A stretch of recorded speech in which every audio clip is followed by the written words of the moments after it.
시청자 여러분 안녕하십니까. 한시의 스토킹 진행의 온희주입니다.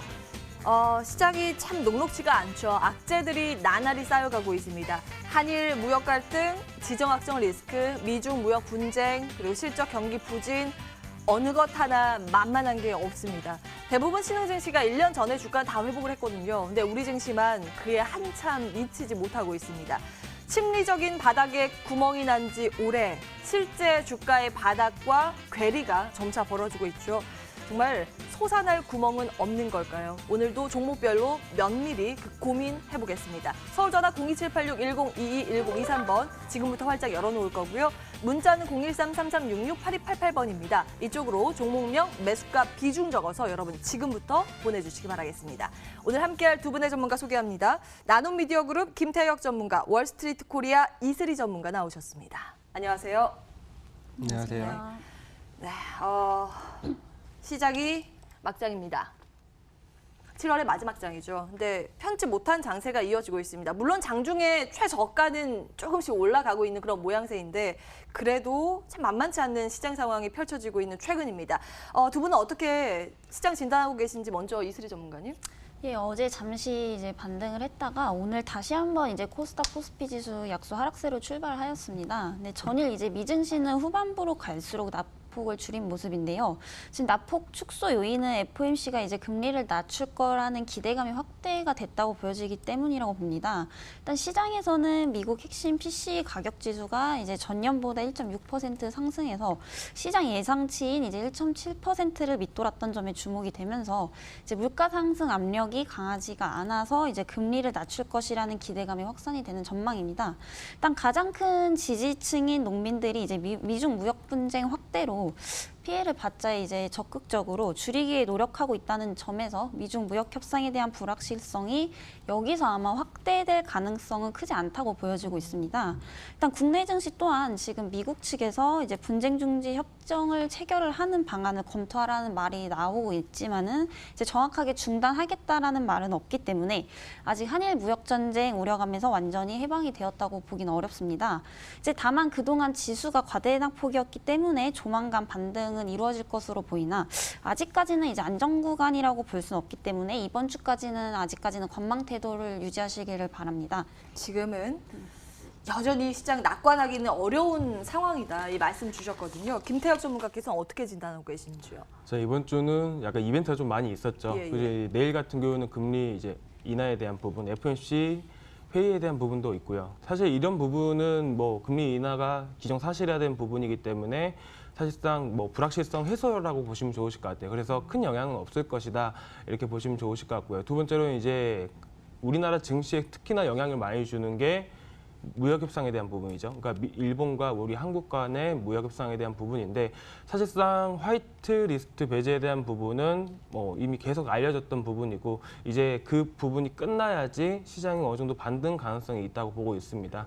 뭐 그건 한 달간 계속 이어져 왔던 부분이기 때문에 사실상 증시에는 지금으로서는 지금 당장은 이제 바닥을 찍고 추가적으로는 하락은 예상되나 사실 이 부분이 어느 정도 해소가 되게 되면 어느 정도 반등도 가능하다. 특히 그래서 최근 들어서 올라가는 종목들이 순환매를 돌면서 올라가고 있죠. 일본 수출 규제 테마, 애국 테마들이 급등을 하게 되면서 순환매를 돌고 있고 이제 일반적으로 이제 실적주라든지 자동차 업종 섹터가 그나마 잘 버텨주고 올라오고 있는 흐름이기 때문에 이런 업종 위주로 관심 있게 보시면 좋으실 것 같습니다. 네, 오늘도 뭐 말씀해 주신 것처럼 테마주하고 그나마 올라가는 게 실적이 잘 나온 기업들이거든요.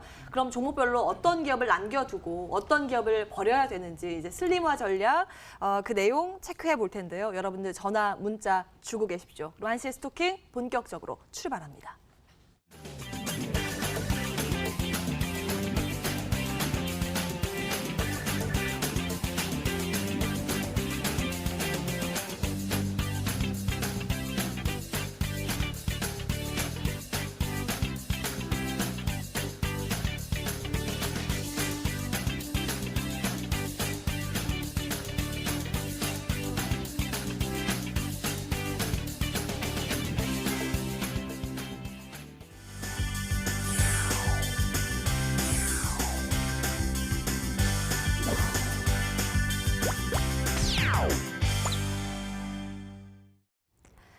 여러분들의 참여를 기다리는 동안에 특징주 분석하는 톡 쏘는 종목 시작합니다.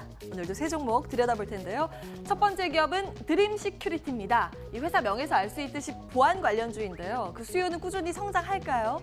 그런 기대감이 들려옵니다. 5G가 구축이 되면서 IoT 서비스와 함께 보안 관련 수요가 늘고 그리고 핀테크 산업이 성장하면서 실적 증가가 함께 되지 않을까 그런 기대감입니다. 최근 들어서는 생체 기술을 적용해서 안면 인식 관련 보안 서비스를 발표하면서 이 부분도 좀 관심을 끌고 있는 모양새인데요. 특히 오늘은 사실은 테마성 움직임으로 급등세를 이어가고 있습니다. 블록체인 관련주가 동반해서 강한 흐름을 나타내고 있는 가운데 드림 시큐리티가 상승 제한폭까지 치솟은 모습이죠. 과연 어떤 부분에 주목을 해봐야 되는 건지 잠시 뒤에 전문가 의견 들어보겠습니다. 두 번째는 크라운제가 보겠습니다. 일본산 과자도 안 사는 불매 운동이 확산된 그런 조짐이 나타나면서요. 관련 기업들이 오늘 동반해서 들썩이면서 사실 폭등하면서 관련 기업들이 시작을 했습니다. 그런데 이 시간이 지날수록 전반적으로 힘이 빠지면서 상승폭이 굉장히 많이 축소가 되고 있는 현재 구간입니다. 긴 윗꼬리가 달려 있는데요. 크라운 제거를 필두로 해서 음식료품 관련주는 어떤 시각으로 바라봐야 되는 건가? 이런 테마주를 정말 잘 보는 이슬이 전문가가 오늘 출연했으니까요. 잠시 뒤에 내용 체크해 보시죠. 자, 마지막으로 솔브레인 보겠습니다. 이제부터는 삼선불산이라고 불러야 될까요? 내용 함께 들여다보시죠. 오늘 시장에서 굉장히 많이 거론된 그런 기업이죠. 이 기업은 국내 최대 불산 인산계 애천트 제조업체입니다. 사실 그동안 매출 비중이 상당했던 부분은 인산계 쪽이었는데요. 지금 주목받는 게 불산입니다. 액체 불화수소가 삼성전자의 내부 품질 테스트를 통과했다는 소식이 전해지면서 그럼 솔브레인과 계약을 체결하는 것 아닌가 이런 기대감이 주가에 반영되고 있습니다. 오늘 강한 상승세로 주면서 출발이 됐는데요.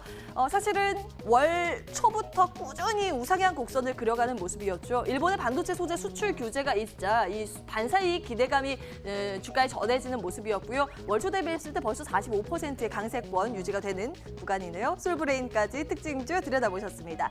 전략적인 측면 고민해 보겠습니다. 먼저 드림 시큐리티 볼 텐데요. 김태혁 전문가님, 이게 강하긴 강한데 어떤 투자 의견 가지고 계십니까? 오늘 안면 인증 플랫폼인 이제 페이스원 이 기술을 가지고 이제 아마존과 협의 진행이라는 이슈 때문에 크게 올랐습니다.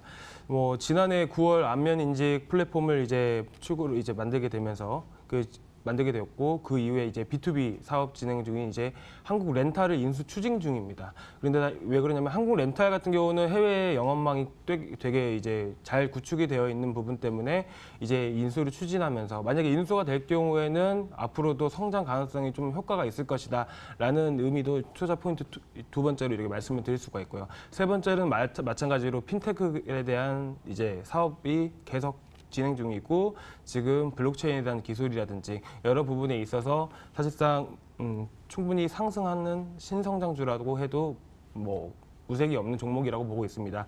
다만 지금 시장 흐름을 보시게 되시면 시장 주도 테마가 아직 이제 형성되어 있는 게 일본 수출 규제 테마라든지 애국 테마 이런 종목들로 계속 수급이 받쳐주는 상황이기 때문에 사실상 드림 시큐리티 같은 경우는 개별 이슈로 올라갔던 종목이지만 사실 크게 올라가기보다는 살짝 추가적인 상승폭 이후 좀 하락할 가능성이 좀 높은 종목이라고 판단됩니다. 그래서 현재 상한가를 올라간 4,100원대, 지금 최근 들어서 사실 예전 2월 달에도 올렸던 흐름, 이건 이제 갤럭시 S10에 블록체인 지갑이 탑재될 것이다라는 이슈로 올랐었고요. 이 부분도 마찬가지로 비슷한 이슈로 올랐었는데 사실 시장이 올라갈 때 올라갔던 종목입니다.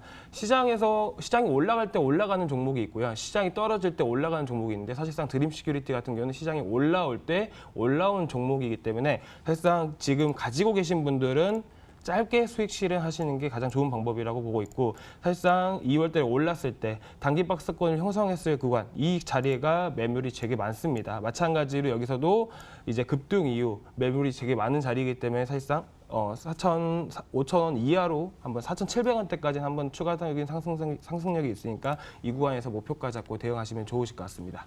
네. 좀 차트 나왔습니다만 주가가 단기 급등한 이후에 또 급락한 바가 있죠. 그렇기 때문에 단기적인 상승 쪽으로 무게를 두고 흐름 체크해보자라는 관점에서 의견 주셨습니다. 먼저 드림 시큐리티 아직은 상승 여력이 남아있다라는 관점에서 고사인 주셨고요. 다음이어서 크라운제가 보겠습니다. 이슬이 전문가님, 이게 애국 테마주가 또 과자주까지 확산이 되는 모양새인데요. 이 테마 끝난 걸까요? 아니면 아직 남아있는 걸까요?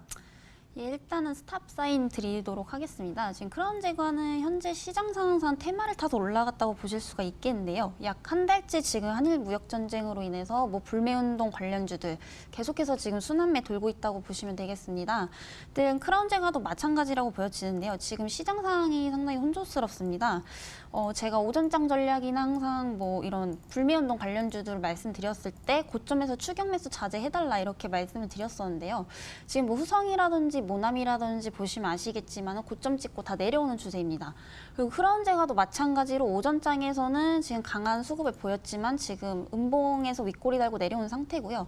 이런 종목군도 올라간다고 뭐 잡으셨다가는 사실상 하루에 뭐 마이너스 10%에서 20% 이상도 손해볼 수 있는 종목이기 때문에 제가 그래서 관망 태도로 말씀을 드렸던 거고요. 앞으로 지금 이만큼 또 수급이 빠졌기 때문에 다른 쪽으로 순환매가 돌 거라고 예상이 됩니다. 지금 차트 보시겠습니다.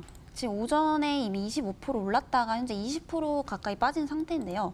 이런 종목들 잘못 잡으시면 상당히 위험하다고 보여지는데요. 이 차트 자체가 저는 지금 일단 불매운동에 따른 어떠한 고점 추격 매수는 위험하다라는 증거라고 보여집니다.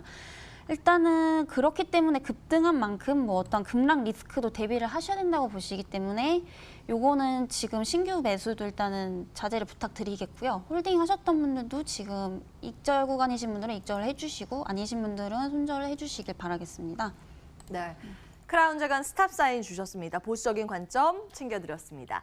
자, 이렇게 특징주에 대한 추가 전략 모색해봤습니다. 이젠 여러분들 종목 고민 들여다봐야 될 텐데요. 여러분들 전화 문자 주고 계시나요? 지금 저희에게 문의 주시면 채택 가능성이 훨씬 더 높다는 거 말씀드리면서 다음 코너로 이어가겠습니다.